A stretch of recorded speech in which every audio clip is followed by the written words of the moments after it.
Okay, if you have anxiety or trauma, this might be the most important video you ever watch. Everyone always wants to know, how is trauma and anxiety stored in the body? Like physically, like we've heard it's stored, some people can feel it. Even if you've had emotional release, like literally, physically, scientifically, how is it stored? I'm going to answer that. There are a couple things we need to know. We need to know about the fight or flight system. We need to know about the deep myofascial line. We need to know about proprioception and kinesthetic awareness or kinesthetic intelligence. We need to know about our evolution and how we are highly adaptable and how our body always wants homeostasis and it always wants to keep us safe. Okay, first things first. We all have something called a locus of control. So an external locus of control would be someone that believes everything outside of them is out of their control and it happens to them. So life happens to them. If you had an external locus of control, you would basically feel like a victim. An internal locus of control recognizes that change comes from within, and it also plays into part the ability to recognize our current state. So we all have the capacity to recognize our current state of being. From there, we can take coherent action to make a change and make things better. By developing this internal locus of control, you can take your power back and free yourself out of situations, even though you might have been a victim in the first place. Now, how does this play into the mind-body connection, and how can we develop emotional regulation from this? Well, this is called being embodied or having kinesthetic awareness or kinesthetic intelligence.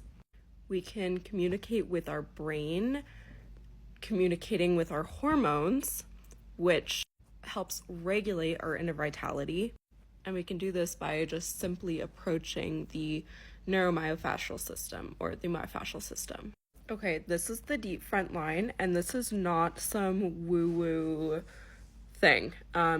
I will show you an image of the cadaver right after this, but this is the deepest line of muscular and connective tissue in the body. So it starts at the bottom of the toe, goes all the way up to the tongue and the jaw, but what I really want to focus in on is the middle.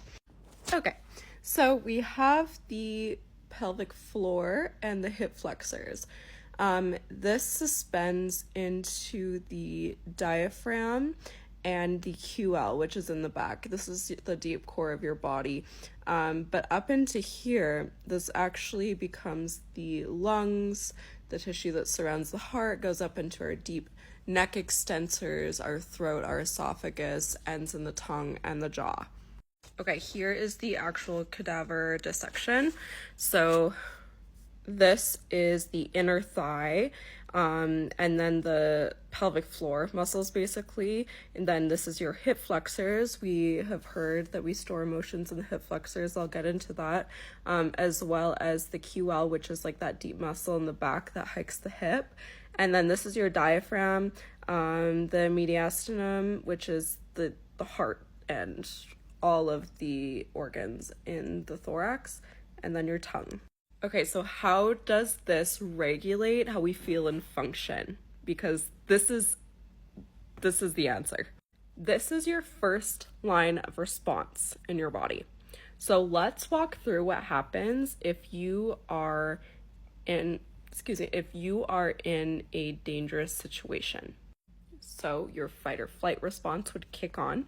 Your brain signals to kick on your fight or flight response, which is sympathetic dominance, based off of external cues. And this happens in a millisecond via proprioception in the body. So the senses in your body tell the brain we're unsafe, whether this is a legitimate unsafe situation or you're stuck in a chronic cycle of fight or flight. We'll get into that later, but your brain turns on.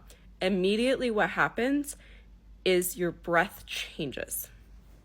Remember, diaphragm, allows us to expand and contract and fill our lungs. So the breath is the very first thing that signals to the body that your state of being has changed and it's time to be in sympathetic dominance. Now, immediately, it's this reuptake. So it goes back up to the brain and it tells the brain, your breath tells your brain, we're in fight or flight.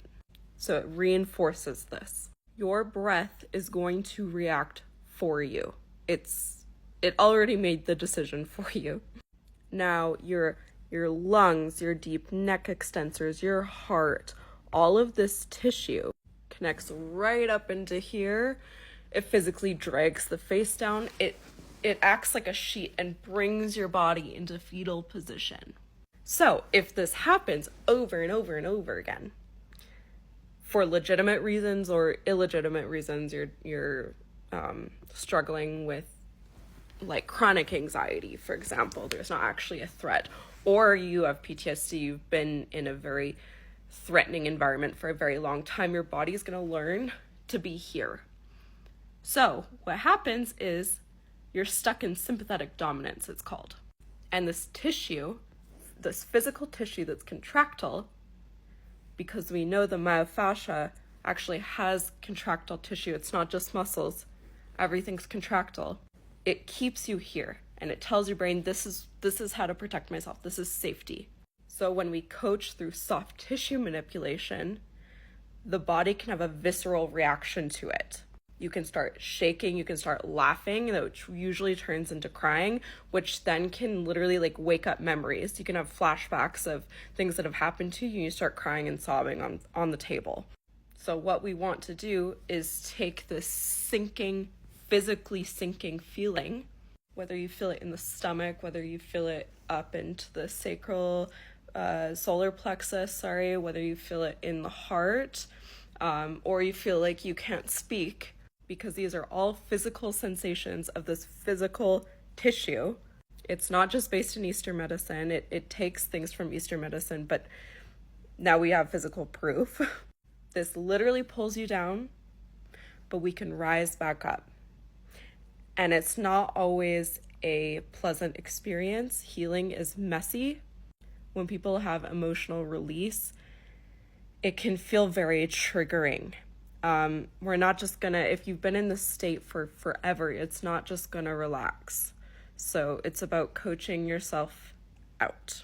And over time, you can establish parasympathetic dominance and heal.